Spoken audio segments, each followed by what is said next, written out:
Salut la poiscaille, à votre avis, quelle est la boisson la plus vendue au monde? Ça doit être une question piège, mais je dirais l'eau, tout simplement. Non.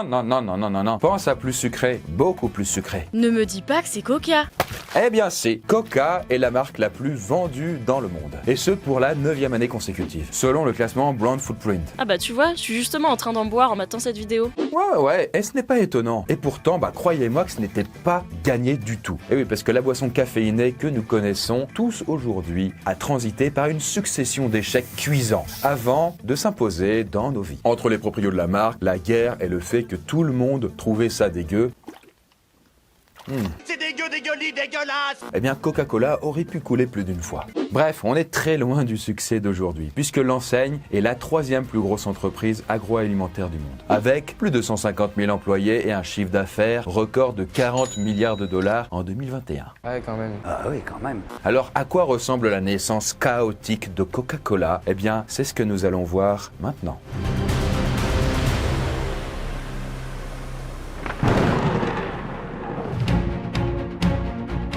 Notre histoire commence en France, à la fin du 19e siècle. Parce que un certain chimiste français d'origine corse, Angelo Mariani, invente le vin Mariani. Un fameux vin de Bordeaux dont l'ingrédient secret n'est rien de plus que de la coke. De la cocaïne, quoi. Hein. Ah, d'accord, ouais. Ouais, du coup, clairement, là, on était sur une sale addiction. Et d'ailleurs, la boisson est tellement populaire en Europe qu'on en donne directement au biberon des nouveau-nés. Eh, du vin et de la coke pour le bébé, ça va le rendre bien costaud. Alors, pas vraiment en fait, mais faut dire qu'à l'époque, beaucoup de drogues étaient plébiscitées par les médecins. En tout cas, quoi qu'il en soit, sa boisson fait un carton, et quand Mariani débarque aux States avec l'intention de distribuer son vin à la coke, eh bien, il va attirer pas mal de convoitises, et surtout celle du pharmacien John Stitt Pemberton. Mais pourquoi un pharmacien s'intéresse à ça? Eh bien, tout simplement parce qu'au 19e siècle, les vins de plantes, les drogues et même le tabac étaient vendus en pharmacie. Et apparemment, ça avait des vertus médicinales. Bon, après, c'était une autre époque, quoi. Des drogues en pharmacie? Bon, c'était vraiment la meilleure époque. La meilleure époque, est-ce que t'avais des ordinateurs portables MSI avec des cartes graphiques Nvidia RTX 3080 Ti au 19e siècle?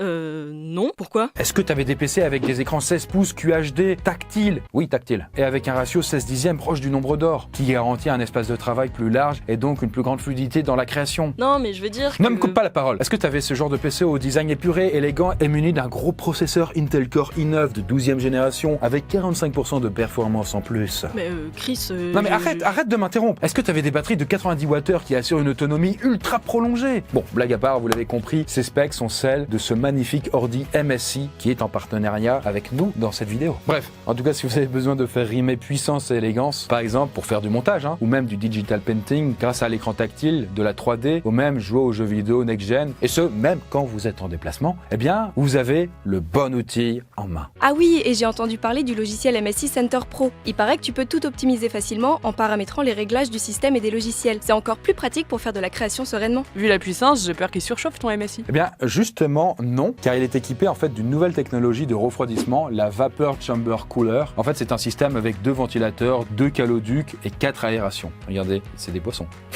Ok. Bon, si ça vous intéresse, vous avez le lien d'achat pour ceux qui ont besoin d'une belle bête de course avec un design fin et léger. En tout cas, si vous le voulez bien, revenons à notre pharmacien Pemberton. Il va étudier à fond la composition du vin Mariani pour en découvrir les secrets. Et il y a trouvé, en plus du vin et de la plante de coca du Pérou, des extraits d'une graine africaine qu'il appelle la cola. Ah, c'est donc de là que vient le nom? Et ça sert à quoi exactement? Eh bien, en gros, la noix de cola est un stimulant qui apporte une excitation cérébrale et musculaire. Donc, clairement, Pemberton, il voit une possibilité de faire de l'argent en copiant la formule et en la vendant comme médoc. Donc en gros, c'est un Français qui est à l'origine de tout, quoi. En fait, c'est un petit peu plus compliqué parce que, en gros, le français Mariani invente la combinaison de la plante de coca et de la graine de cola dans une boisson, mais c'était avant tout pour mélanger avec du vin. Donc, on est quand même bien loin du Coca-Cola qu'on connaît, tous. Bref, revenons quand même à nos moutons.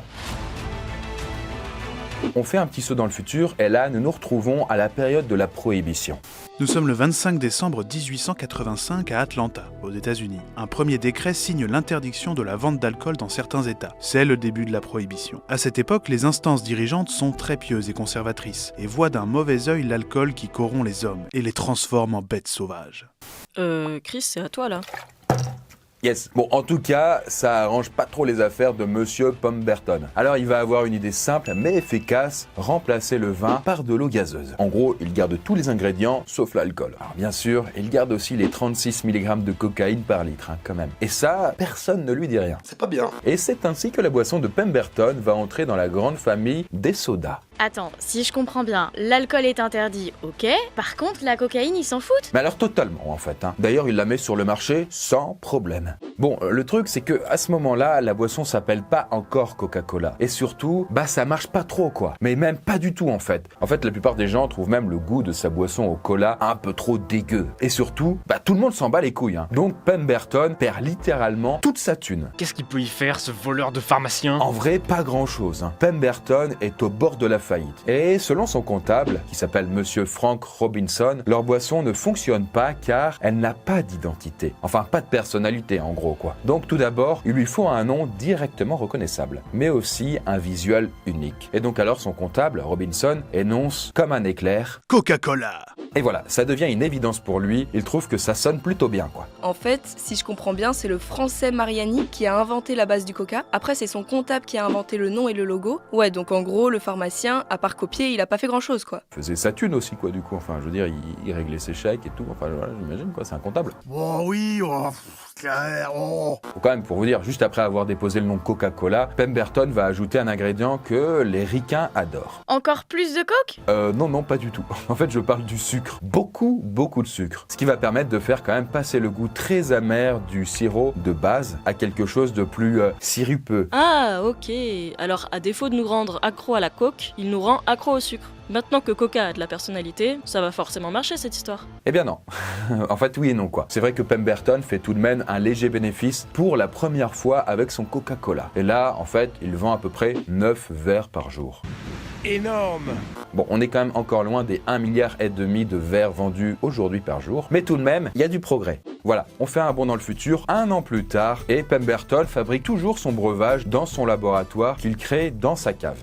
Du coup, voilà, le coca vient d'une cave. En même temps, il faut bien un début à tout, quoi. En tout cas, dans sa toute petite maison de la rue Marietta, à Atlanta, son équipement se résume à une sorte de gros filtre et une énorme cuve métallique qui va de sa cave jusqu'au premier étage. Le gars a transformé sa maison en labo géant. Et c'est avec ça qu'il compte abreuver l'Amérique? C'est un peu l'idée. Mais faut pas croire, parce que même si ça paraît un peu bordélique, et il faut quand même bien le dire, artisanal, il arrive quand même à produire presque 1 millier de litres par semaine. Et en plus, il écoule ça sans aucun problème. Ah, c'est enfin le début du succès pour Coca. Eh bien, non, toujours pas. En réalité, Pemberton travaille comme un fou, mais l'affaire ne marche pas. Les recettes sont inférieures au coût de lancement, le fossé ne cesse de se creuser, le pharmacien se retrouve littéralement sans un sou. Oh là, je sens qu'il va se passer quelque chose d'important. Il trouve une solution miracle ou quelque chose de ce genre-là? Non, je suis désolé de te décevoir encore, mais toujours pas. En fait, là, faut te le dire, Pemberton est au fond du seau. Mais alors, bien au fond, quoi. Parce que non seulement son affaire coule, mais en plus, il tombe gravement malade. Et dans ces cas-là, il y a toujours des requins prêts à sauter sur l'occasion. Et c'est justement ce qui arrive quelques mois plus tard pour lui, où il va céder son entreprise Coca-Cola à un certain Asa Candler, pour une somme tout à fait astronomique de $1 200. Combien? Attends, quoi? Il vend Coca-Cola pour $1 200? Alors oui, je sais, c'est plutôt cocasse quand on pense aujourd'hui à Coca-Cola Company, avec le capital dont elle dispose de 203 milliards de dollars. Il l'a bien niqué ce Asa Candler. Oui, en même temps, il a fait une bonne affaire quand même. Et contrairement à Pemberton, Asa est un riche et habile homme d'affaires. Et lui, il a la réputation d'être un mec plutôt austère et très engagé au sein de sa religion, le protestantisme. Enfin après ça l'a pas non plus empêché de profiter de la faiblesse du pharmacien. Le 24 mars 1888, Asa Candler forme avec quelques associés, dont son frère cadet Warren, la Coca-Cola Company avec un capital de $12 000 pour créer la manufacture de sirop Coca-Cola. Il investit dans des machines et embauche du personnel, ce qui marque la toute première industrialisation de l'entreprise. Allô, Chris, c'est encore à toi.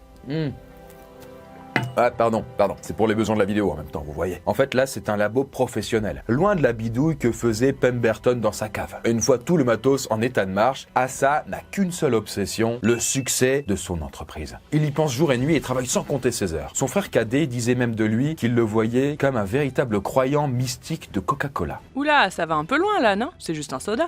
Ça, je sais pas. En tout cas, c'était un peu sa nouvelle religion. Mais en même temps, attends de voir la suite. En fait, Asa et son frère Warren considèrent leurs employés comme des missionnaires dont la mission est de répandre le Coca-Cola partout dans le monde. Chaque semaine, ils bénissent les employés de la société et chaque année, Assa réunit les vendeurs pour leur faire une conférence de plus de 5 heures en comparant leur mission aux croisades religieuses du XIe siècle. Ok. En gros, on est carrément sur une vraie séance d'endoctrinement où chaque vendeur doit se sentir porteur d'une religion secrète. Attends, mais on nage en plein délire là, c'est n'importe quoi. Bah ouais, et c'est tellement fou qu'on se demande plutôt si ce n'est pas une terrible manipulation plus qu'une croyance sincère dans le dieu Coca-Cola. Parce que ouais, clairement, si ces employés se croient graciés d'une mission spéciale, eh bien, ils vont travailler comme des fous et sans jamais faire de grève. Ah ouais, pas con le gars. Bah ouais, plutôt, et d'ailleurs, ça fonctionne plutôt bien. Hein. Là, voilà, on fait encore un petit bond dans le temps. On est alors en 1889, soit un an après la mise en route de l'industrie Coca-Cola, et ses bénéfices sont déjà au rendez-vous. Et ils ne font qu'augmenter jusqu'en 1914. Bah pourquoi 1914? Il se passe quoi? Eh bien, mon bon ami, parce que c'est la guerre. Tout le monde le sait. La Première Guerre mondiale éclate en 1914. Dès lors, une politique de restriction est imposée sur beaucoup de produits américains, notamment le sucre, un des produits essentiels à la fabrication du Coca-Cola. Les riches terres à sucre sont bombardées par des obus allemands, et il devient très difficile de s'approvisionner. Eh ouais, c'est un sacré coup de bambou pour le Coca-Cola Company. Parce que pour rappel, un verre de coca contient quand même 35 grammes de sucre, soit l'équivalent de 7 morceaux. Donc oui, la récession de sucre va avoir un énorme impact sur la fabrication de la boisson. Elle va diviser sa production par 10 pendant la guerre. Oh là oui, ça va pas fort. Enfin en même temps, j'imagine qu'ils ont de quoi tenir un bon moment, non? Non. En fait, l'entreprise perd chaque jour des dizaines de milliers de dollars. Assa et ses associés commencent vraiment à voir se profiler la banqueroute là. Mais c'était sans compter sur la détermination de son dirigeant. Parce que quand même, oubliez pas que le gars se considère comme un missionnaire élu de Dieu. Et donc, il va pas abandonner comme ça. Ouais, enfin, s'il y a pas de sucre, y a pas de sucre, quoi. C'est vrai, pour le sucre, il n'y en a pas. Il n'y a rien à faire. Par contre, il peut jouer sur d'autres tableaux, notamment sur la pub et la politique. C'est quoi le rapport? Eh bien, de 1888 à 1914, l'entreprise Coca-Cola s'est tout de même très bien implantée aux États-Unis. Le Coca est devenu une boisson du quotidien pour un bon nombre d'Américains, toutes classes sociales confondues, donc elle a un certain impact sur le moral des soldats. Et donc oui, pourquoi subir les conséquences de la guerre alors qu'on peut en profiter? Et ce que je veux dire par là, c'est que Assa Candler va investir des sommes astronomiques dans une campagne pro-militaire. Quel est le lien avec les militaires? Ils fabriquaient des armes sponsorisées Coca-Cola? Alors, ce serait drôle, mais non. En fait, avec un max de pub et des appuis politiques, ils vont faire passer Coca-Cola comme le meilleur allié pour le moral des troupes. Une jolie petite pirouette marketing, quoi. Et d'ailleurs, ils vont réussir à négocier avec le gouvernement l'envoi de milliers de caisses aux troupes américaines débarquées en France. Ce qui va leur permettre donc du coup de faire un double bénéfice. Premièrement, la production redémarre et deuxièmement, le Coca-Cola va passer pour la première fois les frontières de l'Amérique pour l'Europe. Pas mal à ça sur ce coup-là. Enfin bon, c'est du marketing super agressif quand même. Oui, c'est quand même le moins qu'on puisse dire. Enfin, en même temps, après, il était connu pour ça, tu me diras. Et il a réussi car après ce retournement de situation, l'entreprise n'a fait que prospérer jusqu'à aujourd'hui. Alors après, évidemment, la Poscaille, l'idée n'est pas de faire de la pub pour Coca. En même temps, vous savez, j'ai déjà fait un ça fait quoi sur le sujet, à ne boire que du Coca et vous savez que c'est vraiment pas ouf du tout pour la santé. C'est pas un modèle de vertu et c'est pas forcément les meilleures valeurs qu'on pourrait propager pour notre civilisation et le futur. Mais en même temps, qu'on aime ou pas les produits de cette marque, faut quand même reconnaître qu'à l'instar des plus grands hommes d'affaires, l'histoire de Coca-Cola est un modèle de détermination, d'ingéniosité et de volonté, aussi dur qu'un roc. Et bien voilà, j'espère que ça vous a plu. Merci encore à MSI et leur super ordi. Et sur ce, on se dit à bientôt dans la prochaine vidéo.